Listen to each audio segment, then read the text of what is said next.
Okay. அஸ்ஸலாமு அலைக்கும். வணக்கம்.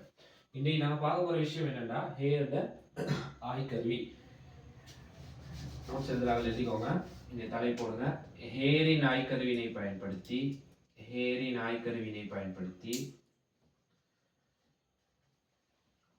திரவம் ஒன்றின் சார் அடர்த்தி துணிதல். திரவம் ஒன்றின் சார் அடர்த்தி துணிதல். திரவம் ஒன்றின் சார் அடர்த்தி துணிதல். ஓகே. இப்போ எல்லாம் ஏற்கனவே என்ன பார்த்தோம்? யூக்குலாய்ன்ற விஷயத்தை பத்தி பார்த்தோம். யூக்குலாய்ன்ற யூஸ் பண்ணி திரவம் ஒன்ற சார் அடர்த்தி துணிகிற விஷயத்தை பார்த்தோம். சரியா? படத்தை நோட் பண்ணிக்கோங்க. யூக்குலாய்ன்ற பயன்படுத்தி திரவம் ஒன்ற சார் அடர்த்தி துணிகிற விஷயம் பார்த்தோம். அதுல இவங்களுக்கு பார்த்தோம் நான் வேணாப்படுத்திய விஷயத்துல அவங்க எல்லாரும் நல்லாவே தெரியும். யூக்குலாய் பயன்படுத்தி சாரடுத்தி துணிதத்துல நாங்க இதுக்கு ஏன் வாரோம்டா, யூக்குலாய்னு உங்களுக்கு தெரியும் என்ன? யூக்குலாய்டு பிரதிகூலங்கள் என்னென்ன? கலக்கும் ரெண்டு கலக்கக்கூடிய திரவங்களோட சார் அடர்த்தி அதுல துணியே இல்லை. ஏன்டா உங்களுக்கு தெரியும், யூக்குலாய் வரைஞ்சா நாங்கள் ரெண்டு திரவத்தை போடுவோம். உயரங்களால் இப்போ ரெண்டு திரவங்களும் கலக்கும் திரவங்கள் என்ன செய்யலாம்? சார் அடர்த்தியை துணியலாம். ரெண்டு கலந்துருமா இல்லையா? உதாரணத்துக்கு ஒரு வெள்ளை கலர்ல மதுசாரமும் தண்ணியும் யோசிக்கல, ரெண்டையும் சார் அடர்த்தி துணியலாம் யூக்குலாய் யூஸ் பண்ணி. சரியா? இப்போ அது மாதிரி இடங்களுக்கு தான் நம்ம யூஸ் பண்ணுவோம் என்ன? ஹேரின் ஆய்க்கருவியை யூஸ் பண்ணுவோம். அதே போல யூக்குலாய்டு இன்னொரு பிரதிகூலம் என்ன? ஒரே நிறத்திலான திரவம் இரண்டு திரவத்திற்கும் சார் அடர்த்தி துணியலாம். அதே போல கலக்கக்கூடிய இரண்டு திரவத்தில் சார் அடர்த்தி துணியவும் மேலாம். யூக்குலாய்டு பிரதிகூலம். சரி, இப்ப ஹேரின் ஆய்க்கருவி நாங்க இதுல இருந்து கொஞ்சம் இம்ப்ரூவ் பண்ண ஒரு விஷயமா தான் இந்த ஹேரின் ஆய்க்கருவியை பார்க்கணும். சரியா? அப்ப நான் இந்த உதாரணத்துக்கு எடுத்துக்கிறேன் என்ன? ஒயிலும் போட்டணும். திரவமாக என்ன தேங்காய் எண்ணெயில சார் அழுத்திய துணியை தான் போறேன். சரியா? ஓகே. உங்களுக்கு விஷயம் நல்லா விளைவிக்கணும். நீங்க எல்லாரும் ஹைட்ரோ படிச்சுப்பீங்க, நீர்நிலையியல். ஹைட்ரோல படிச்சாலும் தெரியும். இதுல பேசிக்கா நாங்க என்ன செய்யற? அமுக்கத்தை சமப்படுத்துற விஷயம் தான் செய்யறோம். ஓகே. இப்போ உங்களுக்கு தெரியும், இது ஒரு உறிஞ்சி. சரியா? இது ஒரு உறிஞ்சி. இந்த உறிஞ்சி நான் மெஷின் கனெக்ட் பண்ணி உறிஞ்சோம் மேலும், இல்லாட்டி வாயை வச்சு உறிஞ்சோம் மேலும். ஆனா ப்ராக்டிக்கல் செய்யக்கூட பொதுவா வாயை வச்சு உறிஞ்சவே கொஞ்சம் சிக்கல். ஏண்டா வாயை வச்சு உறிஞ்ச உதாரணத்துக்கு மதுசாரம் இல்லாட்டி விஷத்தன்மையுடைய திரவங்களை சாரடித்து துணிய சந்தர்ப்பத்தில் என்ன செய்யணும்? ஏழு பாதிப்பு ஏற்படுத்திடும் இந்த வாயை வச்சு உறிஞ்சின்ற விஷயம். இப்போ நாங்கள் ஏதாவது உறிஞ்சியோட யூஸ் பண்ணி என்ன செய்வோம்? கொஞ்சம் உறிஞ்சோம். உள்ளிக்கிற வாயு உறிஞ்சினோம் இல்லை உங்களுக்கு வெற்றினம் உருவாக பார்க்கும். வாயு உறிஞ்சா வெற்றினம் உருவாக பார்க்கும். அப்போ என்ன செய்யும்? நீரோ திரவங்களோ மேல் நோக்கி கொஞ்சம் உயரும். சரியா? ப்ராக்டிக்கல் செய்ய போல குறித்த ஒரு உயரத்தை இது செய்யணும். ஏன்னா அவங்களுக்கு தெரியும், இங்க நீளங்கள் அளக்க போறோம். அப்ப நீளமளத்தள்ள வலு என்ன செய்யணும்? நீளமளத்தள்ள வலுவை குறைக்கிறதுக்கு ஏற்ற மாதிரி நாங்கள் என்ன செய்யணும்? ப்ராக்டிக்கல் நீளங்களை குறித்த ஒரு பெருமானத்துல இருந்து ஆரம்பிச்சுட்டு போகணும். சரியா? ஓகே. மேல தேவையான எழுதிக்கோங்க. தேவையான உருப்படிகள் இதுக்கு என்ன? ஹேரின் ஆய்க்கருவி, அடர்த்தி துணியப்பட வேண்டிய இரு திரவங்கள். அதே போல உறிஞ்சி. அடுத்து வந்து திரவ மட்டத்தினை காட்டக்கூடிய காட்டிகள். அப்ப எழுதுங்க. ஹேரின் ஆய்க்கருவி,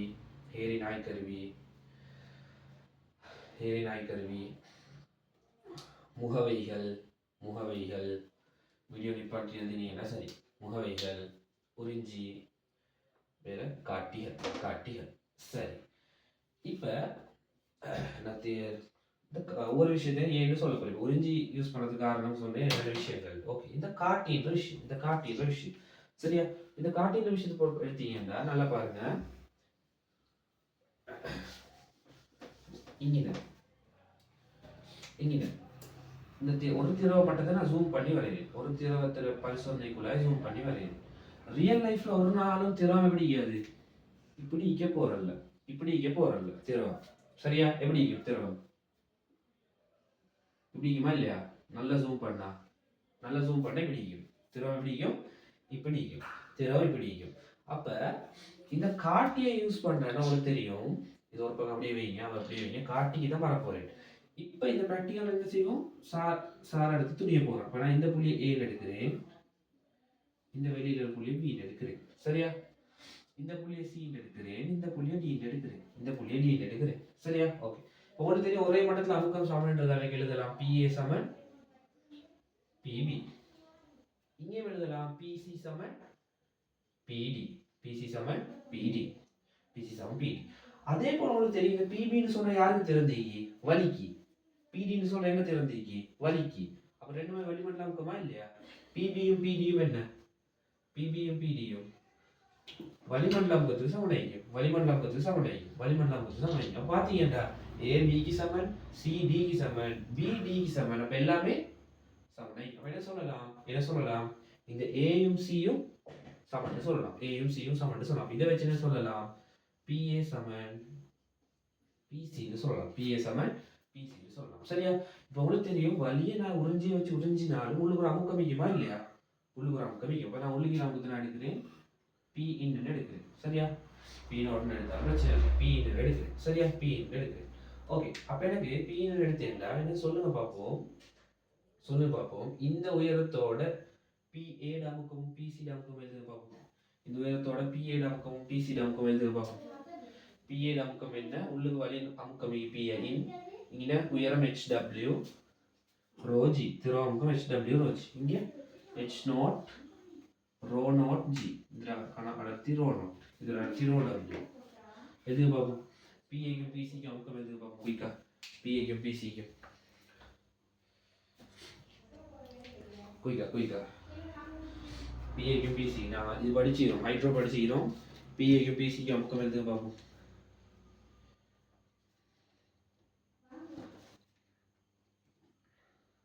எப்படி எழுதுற? அமுக்கம் சொல்ற இவர் தள்ளுறது, இவரோட இந்த வழி நீர்நிலையில அமுக்கம் சொல்லணும். இந்த என்ன வரும்? P plus HW rho WG. இங்க எழுதினா P plus H0 row not G, P plus H0 row not G. அப்ப என்ன எழுதலாம்? P plus HW rho WG சமன் P0 plus P plus H0 row not G.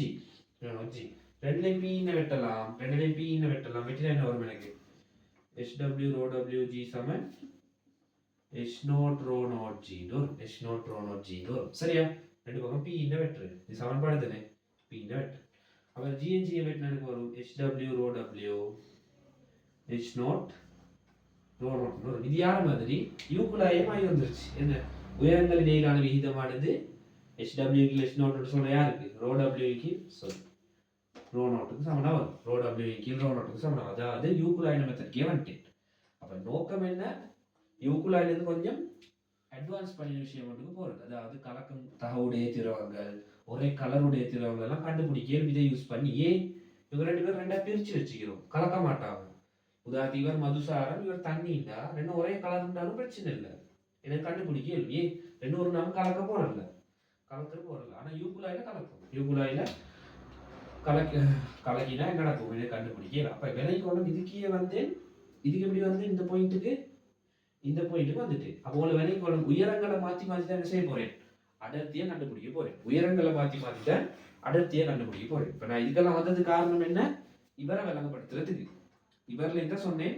வருவேன் என்று சொன்னேன். இந்த பாயிண்ட்டுக்கு ஃபர்ஸ்ட் உறிஞ்சியை பத்தி சொன்னேன், காட்டியை பத்தி பேச போறேன். சரியா? இந்த காட்டி உதாரணத்துக்கு இணை இப்படி காட்டி, நான் காட்டி இப்படி ஆட் பண்ணிக்கிறேன் இப்படி. சரியா? இப்ப நான் நல்ல விலைக்கு இந்த உயரங்கள் அளக்க வேண்டிய சந்தர்ப்பம் வருமா வராதா? உயரங்கள் அளக்கணுமா இல்லையா? உயரங்கள் அளக்கலாம். யாரால் ஒரு மாணவன் உயரம் இங்கிருந்து ஸ்டார்ட் ஆகுதுன்னு எடுத்தானுண்டா, அது திரவ மட்டம் இங்கின்னு வைங்களே, திரவம் இப்படி. அப்ப உண்மையான திரவ மட்டம் என்ன? இந்த உயரமா இல்லையா? அப்படி பார்க்கணும். இந்த உயரம் வந்து காரணம் என்னண்டா, நீங்க பின்னுகிற பாடங்களை படிப்பீங்க. மேற்பரப்பில் விசை காரணமாக தண்ணியில் ஏற்படுற இன்னொரு மாற்றம், தண்ணியோ திரவமோ. சரியா? அப்ப நல்ல விலைக்கு கொள்ளணும். அப்ப உண்மையான உயரம் கேட்டா அளக்கணும் இந்த மேற்பரப்பில் விசை பாதிப்பு இல்லாத பகுதியிலேருந்து அளக்கணும். அதுக்காக தான் இந்த காட்டிகளை யூஸ் பண்ணிக்கணும். அப்ப பாத்தீங்கன்னா என் குழாய் இப்படி இருக்கின்றா, திரவம் எவ்வளவு கீக்கின்றா, திரவம் இந்த அளவுக்கு கீக்கின்றா, எப்படி அளப்பீங்க? திரவ மட்டத்தில் உயரத்தை, திரவ மட்டத்தில் HW அளக்கணும். எப்படி அளப்பீங்க HW? இந்த பாருங்க, உங்களை எல்லாரும் தெரியும். இது மாற போறது இல்லை, என்ன ப்ராக்டிகல் செஞ்சாலும் இந்த காட்டில் உயரம் மாற போறது. இந்த காட்டி இந்த சுயாதீன நீர்மட்ட திரவ மட்டத்துல அப்ப மாற போறது இந்த உயரம். சரியா? அப்ப பாத்தீங்கன்னா இந்த h தான் மாற போகுது. அதாவது இந்த hw எழுதுறேன் இவரத்தை நான் ஜூம் பண்ணிட்டு வரதுக்கு இவரை ஜூம் பண்ணி இவர் hw டேஷ்டா யாராலும் இந்த காட்டில் உயரம் வச்சுண்டா இந்த சந்தர்ப்பத்துக்குரிய hw என்னன்னு யாராலும் கேட்டா இவர் தான் ஜூம் பண்ணி வரைஞ்சிக்கிறேன். அப்ப இந்த w hw என்னன்னு கேட்டா என்ன hw h plus hw dash. அப்ப நீங்க யார் மட்டும் தான் எடுக்க போறீங்க? இந்த hw டேஷ் மட்டும் தான் என்ன செய்ய போறீங்க? அளந்து எடுக்க போறீங்க. அப்ப விலைக்கு வரணும். அப்ப இங்க மேற்பரப்பு இசை காரணமாக வர அந்த உயரங்கள பாதிப்பு நான் என்ன செஞ்சுக்கிறேன்? இந்த காட்டியை யூஸ் பண்ணி தவிர்த்தீகிறேன். சரியா? ஓகே. அப்ப இதை காட்டின விஷயம் சரி. ஓகே. இதை பார்த்தீங்கன்னா உங்களுக்கு தெரியும். உதாரணத்துக்கு இந்த சின்ன அடர்த்தி துணியணும்டாலே தண்ணி எவ்வளவு போடணும்? ஒரு முகவைக்கு போடணும். தேங்கன்னா ஒரு முகவைக்கு போடணும். உங்களுக்கு தெரியும் திரவங்கள் எல்லாம் ஒரே வேலையா? அண்டர் வாழ்க்கையை பயன்படுத்துறவங்க ஓகே. பரிசோதனை செய்யக்கூடிய வாரத்திரவங்க எல்லாமே ஒரே வேலை இல்லை. இதுல இன்னொரு பாதகம் என்ன? திரவங்கள் யூக்குலாய் எடுத்தீங்கன்னா இந்த யூக்குலாய்க்குள்ள போடுற அளவு மட்டும்தான் கொஞ்சம். ஆனா இது 2 முகவைக்கு எடுத்து செய்யணும். குழாய்க்கும் வரணும் திரவம். அப்ப இங்க திரவங்களோட யூசேஜுங்க கூட. அப்ப உங்களுக்கு தேவையான திரவங்களோட அளவு கூட. அப்ப இதுலயே பாதிப்பு வலிக்கு என்னென்ன? இந்த பிராக்டிகல் செய்யறதுல இந்த உறிஞ்சியை வச்சு உரியணும். அமுக்க வெளுதன இந்த காட்டில் உயரத்தை கண்டுபிடிக்கணும். அப்ப இந்த பிராக்டிகல் யூக்குலாயோட ஒப்பிட போல என்ன கொஞ்சம் சிக்கலான பிராக்டிகல். யூக்குலாயோட ஒப்பிட போல கொஞ்சம் சிக்கலான பிராக்டிகல். சரியா? ஓகே. வேண்டதை நோட் பண்ணிக்கோங்க. சரி. இப்ப நான் நன்மை தீமை சொல்ல போறேன். அனுகூலம் பிரதிகூலம் சொல்றேனே. அனுகூலம் பிரதிகூலம் யூக்குலாய்க்கும் யாருக்கும்? யூக்குலாய்க்கும் ஹேரின் ஆய்கருவிக்கும் சொல்ல போறேன். சரியா? அனுகூலம் பிரதிகூலம். சரியா? ஓகே. இவன் யூக்குலாய்டு அனுகூலம் உங்களுக்கு தெரியும் என்ன? யூக்குலாய்டு அனுகூலம் என்ன? அதே மாத்தி சொல்லும். யூக்குலாய்டு அனுகூலம் செய்முறை இலகுவானது. லேசா செய்யலாம். யூக்குலாய்டு செய்முறை இலகுவானது. அதே ஹேரிங்குலாய்டு பிரதிகூலம் என்ன? செய்முறை கடினமானது, சிக்கலானது. இதெல்லாம் செட் பண்ணணும். செய்முறை சிக்கலானது. அடுத்த யூக்குலாய்டு பிரதிகூலம் என்ன? யூக்குலாய்டு அனுகூலம் செய்முறை இலகுவானது. யூக்குலாய்டு பிரதிகூலம் சொல்லுங்க பார்ப்போம். கலக்கும் தகவுடைய திரவங்களை அளக்க இயலாம். அதே போல ஒரே நிறம் உள்ள திரவங்களை அளக்க இயலாம். அப்ப அதே மாத்தி சொல்லுங்க. இதுல நன்மையா? ஹேரி ஆய்கர் கலக்கும் தகவுடைய திரவங்களை அளக்கல் அதை சாரணத்திய துணியலாம். ஒரே நிறமுடைய திரவங்களை சாரணத்திய துணியலாம். வேற ஹேரின் அனுப்புற பிரதிகூலம் என்ன? பயன்படுத்துற திரவத்தின் அளவு ரெண்டுமே அதிகமாய்க்கும். இப்ப யூக்குலாயில பயன்படுத்தப்படும் திரவத்தின் அளவு குறைவைக்கும். சரியா? ஓகே. வேற எந்த முக்கியமான விஷயம் சொல்ல போறோம்னா இந்த மேற்பரப்பு இசை பாதிப்பை தவிர்க்கிறதுக்காக இந்த விஷயங்கள் சொல்லப்பட்டி. ஓகே. அப்ப எழுதிங்க. தேவையான உபகரணங்கள் எழுதிட்டீங்களா? ஓகே. அப்ப அடுத்து எழுதுங்க. பரிசோதனை செய்முறை.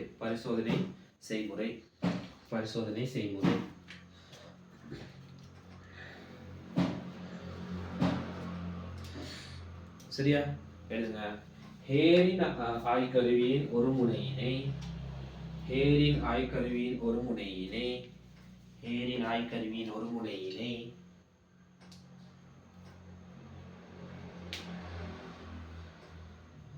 நீர் அடங்கிய முகவையின்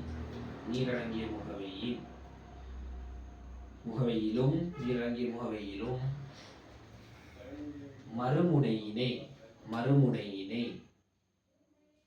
மறுமுனையினை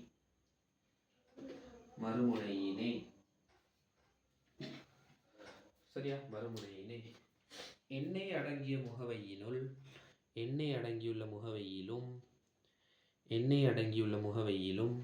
அமிழ்த்துதல் வேண்டும்.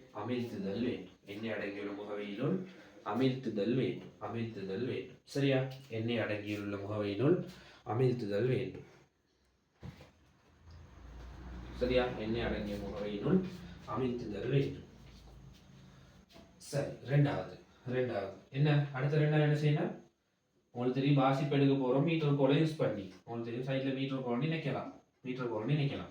இந்த வாசிப்பு தான் எடுக்க போறோம். சரியா? அப்ப எடுக்கிற வாசிப்பு மீட்டர் கோலோட சதவீதம் ஒன்றை விட கூட நம்ம என்ன 10 சென்டிமீட்டரோட கூட வைக்கணும். சரியா? அப்ப அடுத்த பாயிண்ட் எழுதுங்க. உறிஞ்சியை பயன்படுத்தி குறித்தொழு உறிஞ்சியை பயன்படுத்தி கமா உறிஞ்சியை பயன்படுத்தி கமா குழாயினுள் 10 சென்டிமீட்டரினை விட அதிகமான அளவு திரவம் மேலெழும்புமாறு உறிஞ்சியை பயன்படுத்தி குழாய்களினுள் திரவமானது 10 சென்டிமீட்டரினை விட அதிகமாக எழுமாறு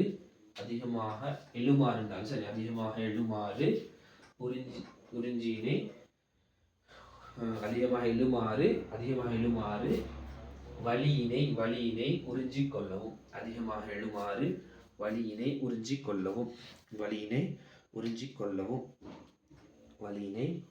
கொள்ளவும் சரியா? ஓகே, இது நான் எக்ஸல் போடுறேன் காட்டி. எக்ஸினை நிலைநிறுத்தும் போது திரவத்துல படக்கூடாது. சரியா? பட்டும் படாமலும் வைக்கணும். எக்ஸினை நிலைநிறுத்தும் போது திரவ மட்டத்தில் மேற்பரப்பில் காணப்படுமாறு செப்பம் செய்து கொள்ளவும். எக்ஸினை நிலைநிறுத்தும் போது திரவ மட்டத்தில் மேற்பகுதியில் இருக்குமாறு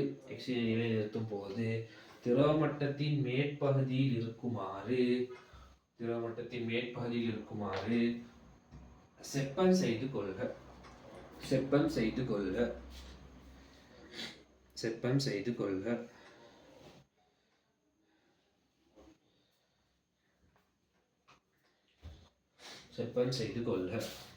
சரியா? ஓகே, எழுதிட்டீங்களா? அப்ப உங்களுக்கு தெரியும். அடுத்து இப்ப நான் உறிஞ்ச போல திரவத்தை தண்ணி என்ன செய்யும்? தண்ணியோ திரவமோ என்ன செய்யும்? அசையும். அப்ப நான் வாசிப்பெல்லாம் எடுக்க போகல என்ன செய்யணும்? அசைய சந்தர்ப்பத்தில் வாசிப்பு எடுக்கிறியா? இல்லை. அது திரவங்கள் சமநிலை அடைஞ்ச போறதை என்ன செய்யணும்? குறித்து உயரங்களை அளந்து எடுக்கணும். சரியா? அப்ப எழுதுங்க. உறிஞ்சியை பயன்படுத்திய பின்னர்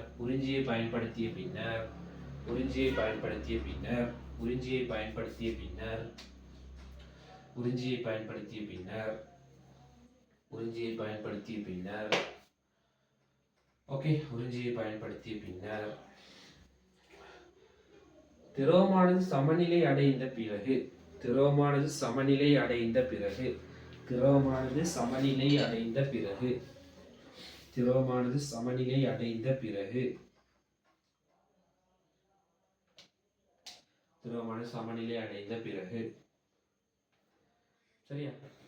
நான் குறியீட்டிலே சொல்றேனே, பாருங்க. அங்க பாரு, H'(H')0னை குறித்து கொள்க. ஏன்னா அளக்க போற இல்லையே, H' அளந்துருவோமே. H'(W, H'(0னை அளந்து கொள்க. H'(0) என்ன? இதே மாதிரி இன்னொரு படம் வரும். யாரு? தேங்கனைக்கும் வரும். அதுல வரப்போற உயரம் என்ன? இது H'(0). சரியா? H'(W, H'(0னை அளந்து கொள்க. குறித்து கொள்க. சரி, H'(W, H'(0னை குறித்து கொள்க.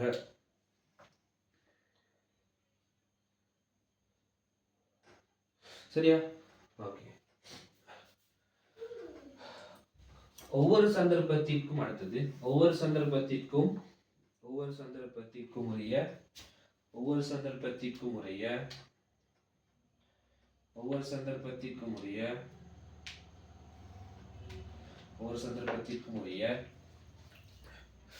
HW, H'(0னை ஒவ்வொரு சந்தர்ப்பத்திற்கும் உரிய HW, H'(0னை குறித்து கொள்க. சரியா? ஒவ்வொரு சந்தர்ப்பத்திற்கும் தேவையான HW, H'(0) குறிச்சு கொள்ளணும். சரியா? ஓகே. இப்போ இது அதிகமாக பார்ப்போம். PA, PB, BC ன்னு சொன்னதுல HW, ρW சமன் H'0, ρ0 வரைக்கும் அதிகமாக பார்ப்போம். H'0, ρ0 வரைக்கும் எழுதிக்கோங்க. இங்கே ஸ்டார்ட் பண்ணி இது வரைக்கும் எழுதிக்கோங்க. சரியா? இது சமன்பாடு Pin plus HW, ρWG சமன் Pin plus H'0,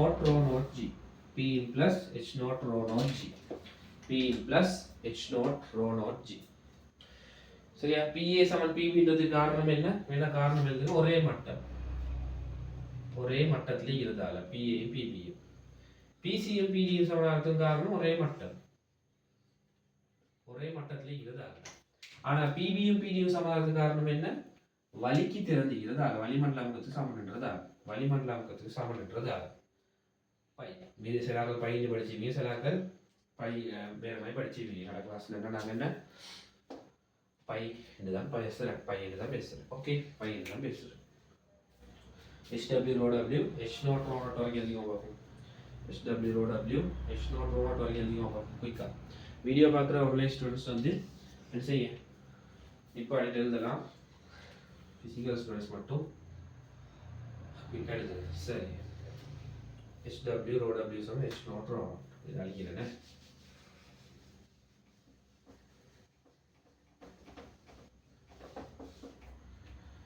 சரியா? அப்போ மேல் எடுத்து எழுதுறேன்.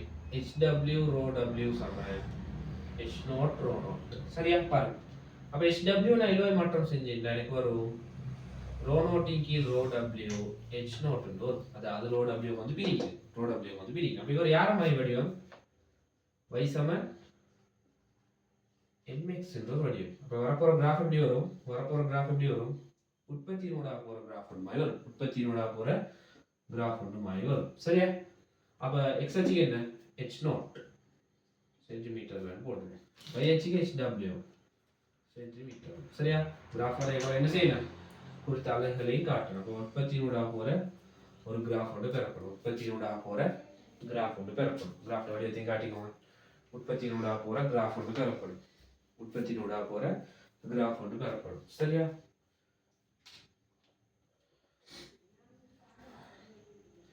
இந்த கிராஃப்ட படித்திறன் யாரு? ரோ நாட் இன் கீழ் rho W. கிராஃப்ட படித்திறன் கண்டுபிடிச்சீங்கடா. கிராஃப்ட படித்திறன் இன் சமன் யாரு? rho naught இன் கீழ் rho W. கீழ எழுதிக்கோங்க. வரையீட்டின் படித்திறனானது rho naught இன் கீழ் rho W ஐ தரும். வரையீட்டின் படித்திறனானது rho naught இன் கீழ் rho W ஐ தரும். வரையீட்டின் படித்திறனானது rho naught இன் கீழ் rho W ஐ தரும். வரையீட்டின் படித்திறனானது rho naught இன் கீழ் rho W ஐ தரும். சரியா? rho naught இன் கீழ் rho W ஐ தரும்.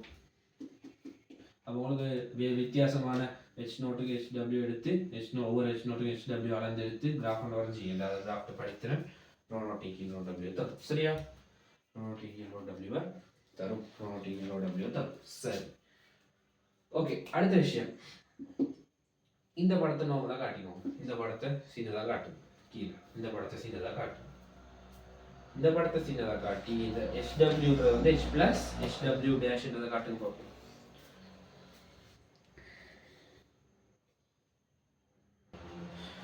சரி, இந்த படத்துக்கு கீழே எழுதுங்க. இவ்வாறான ஒரு அமைப்பு உருவாக்கப்பட காரணம், இது ஒன்றை மட்டும் தான் ஜூம் பண்ணி வரைச்சிக்கிறேன். இவ்வாறான ஒரு அமைப்பு உருவாக்கப்பட காரணம் இப்ப நீங்க யாராலும் ஒரு பாருங்க, வித்தியாசம் மூலம் உயரத்தை கண்டுபிடிக்கிறோம். இல்லை எப்படி வித்தியாசம் மூலம் உயரத்தை கண்டுபிடிக்கிறேன்? நான் இதோட உயரத்தையும் ஒரு இதை கூட்டி எடுத்து யாராலும் ஒரு மீட்டருக்கு அடி செட் பண்ணியிருந்தா மொத்த உயரம் வரும். இந்த உயரத்தை கண்டுபிடிக்க மொத்த உயரம் 50 சென்டிமீட்டர் இருந்தா இவர் 20 சென்டிமீட்டரோட வித்தியாசம் மூலம் கண்டுபிடிக்கும். வித்தியாச வடிவத்துக்கு எழுந்தோமே சரிதானே? ஓகே. அப்ப இது எழுதிக்கோங்க. இவ்வாறான ஒரு அமைப்பு உருவாக்கப்பட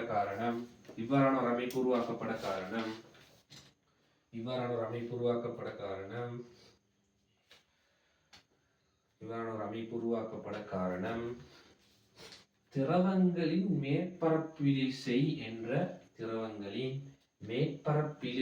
என்ற அப்படின்னு படிக்கிற விஷயம். சரியா? திரவங்களின் மேற்பரப்பிழிசை என்ற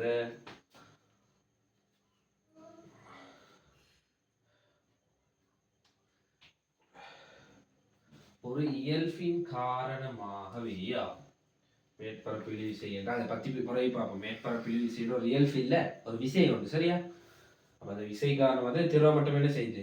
தொடுகை கோணம் எல்லாம் படிப்பீங்க, நோக்கி போகும்.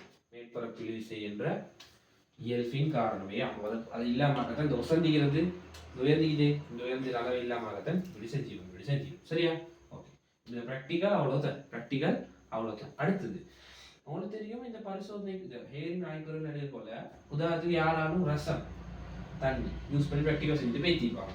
ஒவ்வொருத்தருக்கு புது ஹேரி ஆய்கரு வாங்கிடுமா?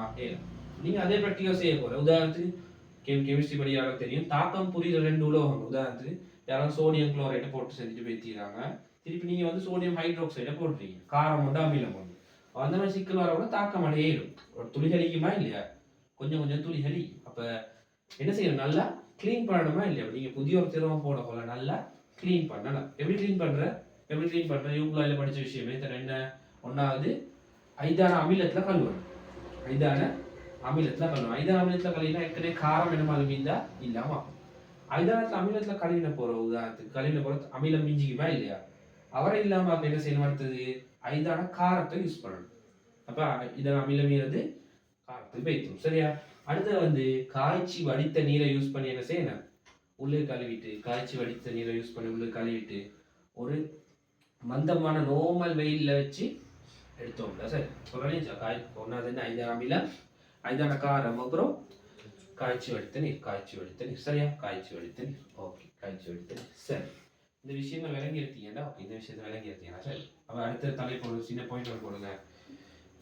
இப்பரிசோதனை தொடர்பான முக்கியமான விடயங்கள். இப்பரிசோதனை தொடர்பான முக்கியமான விடயங்கள். பரிசோதனை தொடர்பான முக்கியமான விடயங்கள். பரிசோதனை தொடர்பான முக்கியமான விடயங்கள்.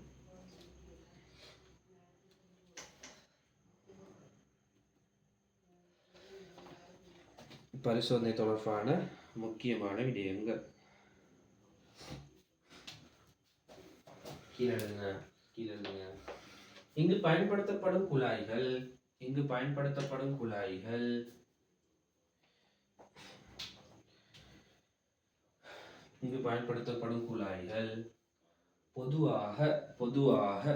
பொதுவாக 8 தொடக்கம் 10 மில்லிமீட்டர் 8 தொடக்கம் 10 மில்லிமீட்டர் வரையிலான விட்டம் கொண்டிருத்தல் சிறந்தது. 8 தொடக்கம் 10 மில்லிமீட்டர் வரையிலான விட்டம் கொண்டிருத்தல் சிறந்தது. அதே 8 தொடக்கம் 10 மில்லிமீட்டர் வரையான விட்டம் அதை விட பெருசா என்ன நடக்கும் பாருங்க. 2 சதவீதம் தானே பொதுவான உரல வண்டிக்கு, அதை விட பெருசாகிடும், அதை விட சிறுசாகும். சரி, உதாரணத்துக்கு பெரிய குழாய் எடுத்தீங்கன்னா உயரக்குள்ள எவ்வளவு கனவளவு தேவை. உதாரணத்துக்கு இப்படி குட்டி குழாய் வண்டி இது, பெரிய குழாய் வண்டி இது, 2லயும் 5 மில்லிமீட்டர் நிரப்புனீங்கன்னா வித்தியாசம் கனவளவு இப்படிதான் உயரும். 2லயும் ஒரே அளவு தண்ணி ஊத்துனா உயரம் குறவா இல்லையா. உயரம் குறைஞ்சு என்ன செய்யும், நீளமளத்தல் வலும் இங்க கூட இங்க குறவும்.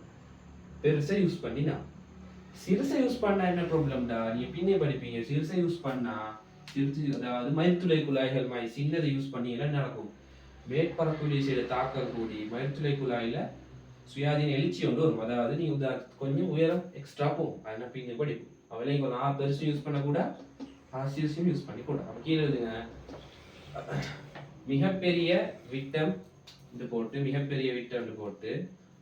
ஏ யூஸ் பண்ண கூடாது எழுத போறோம். மிகப்பெரிய விட்டம் ஏன் சிறந்ததன்று.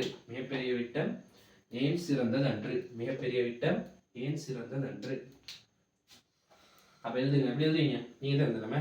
நான் சொல்ற விஷயத்தை நீங்க கிரகிச்சு எழுதணும். பாருங்க எப்படி எழுதுவீங்க. விட்டம் அதிகமாய் நடக்கும். குறித்த ஒரு கனவளவுக்கு ஏற்படுற உயரம் குறையும். உயரம் குறைஞ்சா நீளமளத்தினை வலு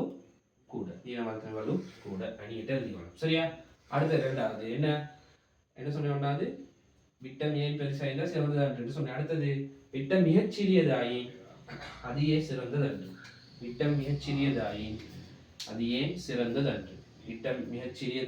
ஏன் சிறந்ததன்று. காரணம் என்ன, மேற்பரப்பில் விசை காரணமாக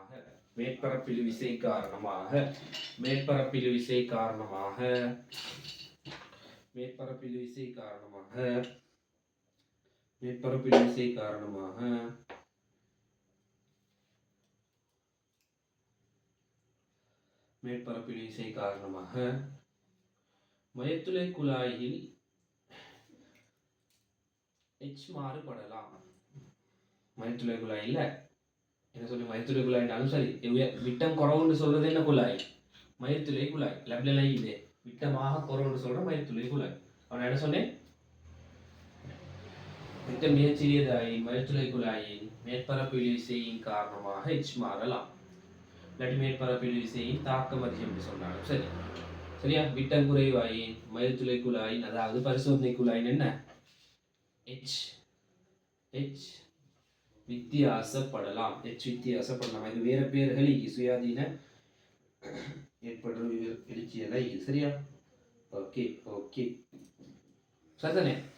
இப்ப சொல்லுங்க பார்ப்போம். இங்கேயும் யூக்குலாய்டு ரெண்டுடையும் பாதகம் என்ன? ரெண்டுடையும் பாதகம் என்ன? நான் அடுத்த நன்மை தீமை ரெண்டையும் தாரேன் கீழே. முக்கியமான விடயத்துக்கு இந்த விஷயத்தை தான் பாருங்க. யூக்குலாய்டு இதுல என்ன பாதகம்? ரெண்டுமே இப்படிதான் வரப்போகுது. ரெண்டுக்குமே இப்படிதான் வரப்போகுது சமன்பாடு. அப்ப உதாரணத்துக்கு இதை வச்சு என்ன சொல்லலாம்? HW எங்க வரும்? அப்ப ரோ நாட்டின் கீழ் ரோ W கீழ் ரோ நாட்ன்றது வந்து உங்கள் ரோ W கீழ் ரோ நாட் வந்து H நாட்டின் கீழ் HW சமனாகி சரியா? குறுக்கு பெருக்க செஞ்சா திருப்பி அதே வரும். இதை வச்சு ஒப்பிட்டீங்கன்னா இந்த ரோ நாட்னு சொல்ற தேங்கெண்ணெய் வைக்கவும் மேலும் வேறு திரவமாகவும் வைக்கும். உதாரணத்துக்கு நான் தண்ணியையும் ரசத்தையும் யூஸ் பண்ணா அடர்த்தி எவ்வளோ? 1000 ரசத்துக்கு 13600. இதே மாதிரி சுருக்கினா சொல்லுங்க 10க்கு 136. ரெண்டாவது சுருக்கினா 5க்கு 135 65 68 5க்கு 68. இவை யாருக்கு சமன்? யாருக்கு சமன்?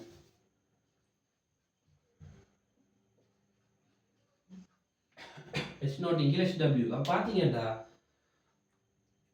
H நாட்னு சொல்றேன் நீங்க ரசம் யூஸ் பண்ணிக்கிறேன். தேங்காய் பதிலா ரசம் இல்லன்னா வேற குறியீடு எடுக்கிறேன். H dash எடுக்கிறேன். H dash எடுக்கிறேன். சரியா? அப்ப பாருங்க ரசத்துல 5 சென்டிமீட்டருக்கு தண்ணியில் எத்தனை சென்டிமீட்டர் தேவை? 68 சென்டிமீட்டர் தேவை. சமப்படுத்தல நமக்கு வந்து சமப்படுத்த போறோம்.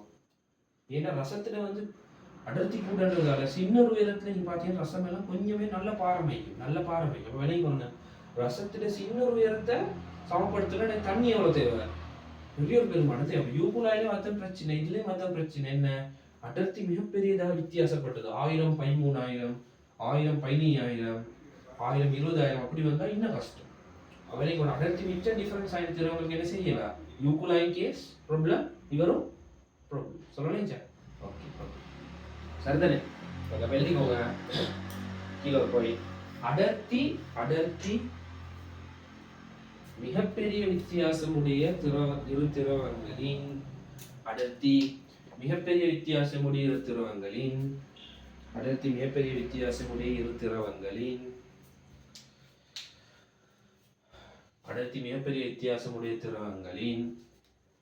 சரியா? சாரடர்த்தி துணிவதற்கு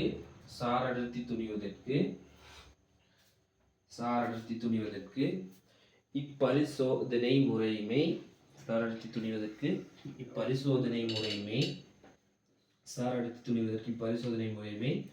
சிறந்ததன்று. சரியா? இப்பரிசோதனை முறைமை சிறந்ததன்று. ஓகே, மிச்ச வித்தியாசமே இருந்தா செய்ய கஷ்டம். சரி, அடுத்தது இப்போ யாராலும் சொல்றாங்க உங்களுக்கு பாஸ் பேப்பர்ல கேள்வி வந்து யாராலும் சொல்றாங்க இந்த ப்ராக்டிகல் செய்ய போல என்ன இந்த ரெண்டு முகவையும் ஒரே மட்டத்துல இருந்தா தான் ப்ராக்டிகல் செய்யணும்னு சொல்றாங்க. அதாவது என்னது சொல்ல வாரேன்டா ஓகே பாருங்க சின்னதாக இப்படி ஒரு முகவை திறமை இப்படி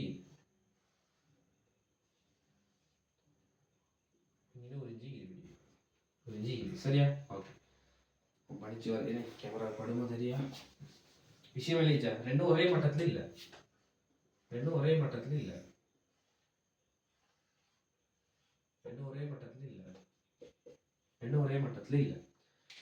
இங்க என்னத்தை பார்த்தோம்? ABCDன்னு பார்த்தோம். A இது A இணைகிறவர், B அவருக்கு சைடுல இருக்கிறவர். A B சமனா இல்லையா? சமம். C இங்க நடுவுல இருக்கிறவர், B சைடுல இருக்கிறவர். C D சமனா இல்லையா? சமம். அப்ப என்ன சொல்லலாம்? A யும் C யும் சமனா இல்லையா? அப்ப நீங்க இந்த எப்படி செஞ்சாலும் என்ன அது இதை வரப்போகுது. காரணம் என்ன? எனக்கு இங்க தேவை என்ன? முகவைடு அமைவு தேவையில்லை. இந்த திரவ மட்டம் சார்பான உயரங்கள் தான் அளக்க போறேன். அப்ப முகவை இப்படி மாறி மேல கீழே இருந்தா என்ன இல்ல? பிரச்சனை ஒன்று இல்லை. சரியா? அடுத்த பாயிண்ட் எழுதுங்க. முக்கியமான விடயங்களை கீழே இங்கு முகவைகளின் அமைவு இங்கு முகவைகளின் அமைவு இங்கு முகவைகளின் அமைவு இங்கு முகவைகளின் அமைவு பரிசோதனையை பாதிக்காது. இங்கு முகவைகளின் அமைவு பரிசோதனையை பாதிக்காது. முகவைகளின் அமைவு பரிசோதனையை பாதிக்காது. சரியா? என்ன செய்யணும்டா திருப்பி சொல்ல வேண்டாம் பாருங்க. விளங்காதாக்களுக்கு இதே முகவையை நான் படிச்சு வரையிறேனே. இதே முகவையை படிச்சு வரையிறேன். ரெண்டு ஒரே மட்டமா முகவை? ரெண்டு முகவை ஒரே மட்டத்தில் இருக்கியா? இல்ல. இந்த சமன்பாட்டுக்கு போனேன்டா சரியா பிள்ளையா? இந்த சமன்பாட்டுக்கு போனேன்டா சரி. நான் முகவின் அமைவை மாத்திட்டு பாக்குறேன். அமுக்கம் ஏதாவது மாறுதான்னு சொல்லுங்க பாப்போம். ஏயும் பியும் சமன். முதல் இது போனது என்ன செஞ்சோம்? பிஏ சமன் பிபி. காரணம் என்ன? ஒரே தூரத்துல ஒரே மட்டத்தில் அமுக்கம் சமன். இங்க பிசி சமன் பிடி. இவங்க ரெண்டு பேரும் தனித்தனியா பார்க்கணும். ரெண்டு பேரும் வேற வேற இடத்துல இருந்தது பிரச்சனை இல்லை. பிசி சமன் பிடி. காரணம் என்ன? ஒரே தூரத்துல ஒரே மட்டம் சமம். ஒரே மட்டத்துல அமுக்கம் சமம். அப்ப அடுத்த சொல்லலாம் பியும் டியும் பிபியும் பிடியும் யாருக்கு சமன்? வளிமண்டல அமுக்கத்துக்கு சமம். ஏன் ரெண்டு பேரும் வெளியே தான் வந்துக்கிறாங்க. தனித்தனியா பார்க்கணும். அப்ப ரெண்டு பேரும் ரெண்டு மட்டத்துல இருந்து எனக்கு எந்த ஒரு வித்தியாசமும் இல்லை பிராக்டிகல்ல. இப்ப என்ன சொல்லலாம்? ஏபி சமன் சி டி சமன். அப்ப என்ன சொல்லலாம்? ஏயும் சியும் சமன் சொல்லலாம். அதாவது இவரும் ஒரே அமுக்கம்னு சொல்லலாம். இந்த திரவ நிரல் உயரங்கள் மாறும். முகவைடு அமைவு எந்த விதத்திலும் என்ன செய்யாது? பிராக்டிகலை பாதிக்காது. முகவைடு அமைவு எந்த விதத்திலும் என்ன பிராக்டிகலை பாதிக்காது. முகவைடு அமைவு எந்த விதத்திலையும் பிராக்டிகலை பாதிக்காது. சரியா? ஓகே. அடுத்த பாயிண்ட். ஹேரி நாய்க்கருவி மூலம்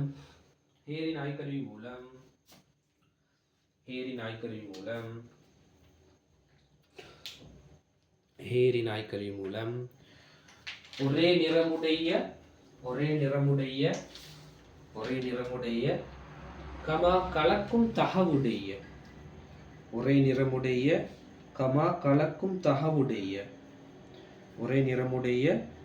கலக்கும் தகவுடைய என்ன செய்யலாம்? ஒரே நிறமுடைய கமா கலக்கும் தகவுடைய திரவங்களின் அடர்த்தியினை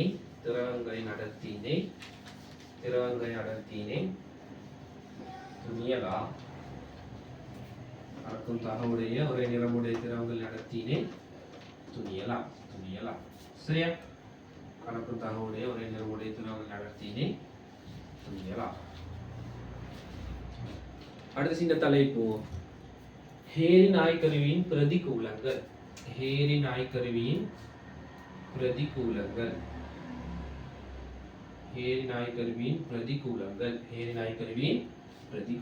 ஒன்னாம் பிரதிகூலம் என்ன? பரிசோதனை நடைமுறை சிக்கலானது. காட்டிய நான் செக் பண்ணணுமா இல்லையா? அப்ப இது ஒன்னாவது பரிசோதனை நடைமுறை சிக்கலானது. பரிசோதனை நடைமுறை சிக்கலானது.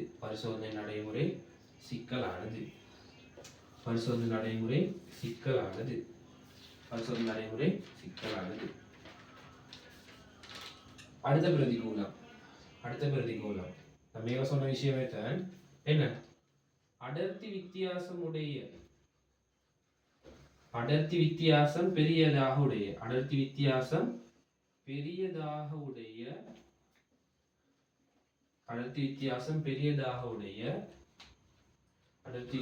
பெரியதாக உடைய திரவங்களுக்கு பொருத்தமற்றது. பொருத்தமற்றதை விட அடர்த்தி வித்தியாசமுடைய திரவங்களுக்கு இப்பரிசோதனை செய்வது கடினமாகும். சரியா? கஷ்டம். செய்யலும் பெரிய உயரங்களுக்கு தண்ணி நிரப்பணும். தண்ணியில திரவம், தண்ணியோ திரவமோ ஏதோ. அடர்த்தி வித்தியாசம் பெரியதாவுடைய திரவங்களுக்கு இப்பரிசோதனை கடினமானது. சரியா? அடுத்தது யூகுலாயின் எடுத்தா ஒரே குழாய்க்குள்ள தண்ணி வந்துடும். இங்க ரெண்டு முகவை எடுக்கணும்ன்றால தேவைப்படும் திரவத்தின் அளவு அதிகம். அடுத்த பாயிண்ட். இப்பரிசோதனை செய்வதற்கு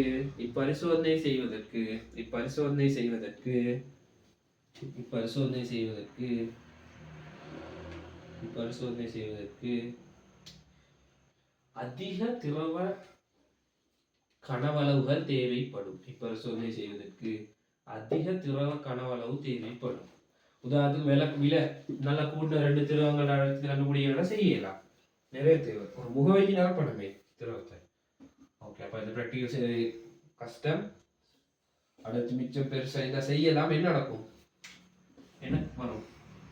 வலு கூட வைக்கும். செஞ்சா என்ன நடக்கும்? வலு கூட வைக்கும். சரியா? சரி, மூணாவது என்ன சொன்னேன்? அதிக திரவம் தேவைப்படும் சொன்னேன். அடுத்தது இந்த ஹேரி நாய் கழுவுறது எல்லாம் லேசா கஷ்டம். ஒன்றாவது என்ன சொன்னேன்? ப்ராக்டிகல் செய்யறது கஷ்டம்னு சொன்னேன். அப்போ வித்தியாசம் பெருசாக என்ன நடக்கும்? அதிக உயரத்து தண்ணி நிரப்பி செய்யணும். நாங்கள் அதிக உயரத்து தண்ணி நிரப்பாமல் செய்ய போவோம். அதிக உயரத்துக்கு தண்ணி நிரப்பி செஞ்சால் தான் வலு சரியா வலு குறையும். இப்போ அதிக உயரத்து தண்ணி நிரப்பாமல் நாங்கள் எங்கள் ஹேரி நாய்க்கு சின்ன தானே ப்ராக்டிகல் செஞ்சால் பிழைக்கும். சரியா? மூணாவது சொன்னேன், இந்த ப்ராக்டிகலை சரியாக செய்யறதாலும் என்ன வேணும்? திரவம் நிறைய வேணும். ரெண்டு முகவைக்கு வேணும். கடைசி சொன்னேன் எழுதிக்கோங்க. லாஸ்ட் வந்து லேசான ப்ராக்டிகல் லாஸ்ட் வந்து எழுதிக்கோங்க. உதாரணத்துக்கு சும்மா ஒரு பரிசோதனைக்குள்ளாய கழுவ சொன்னால் லேசாக கழுவுவீங்க. அமிலத்தை போடுவீங்க, காரத்தை போடுவீங்க, காய்ச்சி வடித்த தண்ணியை போடுவீங்க, லேசாக கழுவுவீங்க. ஆனால் ஹேரி நாய்க்கு ஒரு வடிவத்தை பார்த்தீங்களா? எப்படி வடிவம்? இப்படியான ஒரு வடிவம் கஷ்டம் கழுவு. சரியா? எல்லா இடமும் கவர் ஆகிற மாதிரி கழுவையலாம். அப்ப எழுதுங்க. அடுத்தது ஹேரி நாய்க்கருவினை சுத்தம் செய்தல். ஹேரி நாய்க்கருவினை சுத்தம் செய்தல். ஹேரி நாய்க்கருவினை சுத்தம் செய்தல். ஹேரி நாய்க்கருவினை சுத்தம் செய்தல். ஹேரி நாய்க்கருவினை சுத்தம் செய்தல் கடினமாகும். பிரக்கெட்ல எப்படி சுத்தம் செய்யற? ஐதான அமிலம், ஐதான காரம், அடுத்து காய்ச்சி வடித்த நீர், லாஸ்ட் என்ன? மிதமான வெயிலில்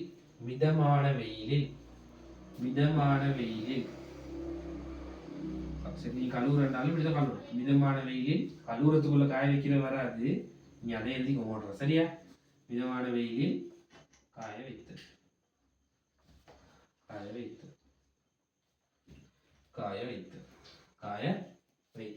மீண்டும் முக்கியமான விடயங்கள் எழுதிக்கோங்க. இன்னொன்று, வாயை வைத்து உறிஞ்சுதல் என்ன ஆபத்தானதுக்கு? எனக்கு உதாரணத்துக்கு என்ன திரவமின்னு தெரியாம வாயை வச்சு உறிஞ்சுற ஆபத்தானது. உறிஞ்சி நான் என்ன செய்யணும்? ஒரு உபகரணத்தை யூஸ் பண்ண சரி உங்களுக்கு தெரியும்.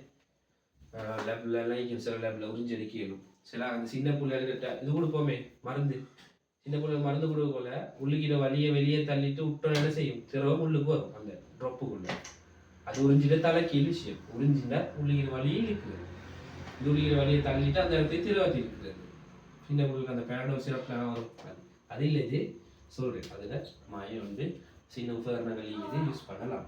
வாயை வச்சு உறிஞ்சிறது ஆபத்தானது. வாயை வச்சு உறிஞ்சிறது ஆபத்தானது. பிரதிகூலம் சொன்னேன், நன்மை சொன்னேன். கலக்கும் திரவம் ஒரே நேரமுடைய திரவங்களை அளக்கலாம். அப்போ பிராக்டிகலை பற்றி நம்மள விஷயங்களை பேசினோம். கடந்த வருஷம் பாஸ் கேள்வி செஞ்சீங்கன்னா சரி, செஞ்சீங்கன்னா சரி. அடுத்தது எம்சியூ செஞ்சாலும் தெரியும், எனக்கு கிளாஸ் செஞ்சாலும் தெரியும். அந்த வேறுபட்ட மட்டங்களில் முகவை கேள்வி செஞ்சுக்கிறோம். வேறுபட்ட மட்டங்களில் முகவை கேள்விகள் செஞ்சுப்போம். அதை இப்போ பார்த்தீங்கன்னா சரியா? சரி, அந்த விஷயங்களை பாருங்க, நோட்டை பாருங்க. இந்த ப்ராக்டிக்கல் விளங்கப்படுத்தியதுனால இப்போ இந்த பெய்த அந்த நோட்டை பார்த்தீங்கன்னா என்ன செய்யும்? நல்லா விளங்கும் அந்த விஷயம். நல்லா விளங்கும். நான் அந்த நோட் தரக்குள்ள எப்படி தந்திப்பேன்? படித்த தியரி அமுக்கம் பற்றின ஐடியா வச்சு தந்திப்பேன் நோட். ஆனால் இங்கே ப்ராக்டிக்கல் ஐடியாவோட பார்த்தீங்கன்னா இன்னும் நல்லா விளங்கும். சரியா? ஓகே.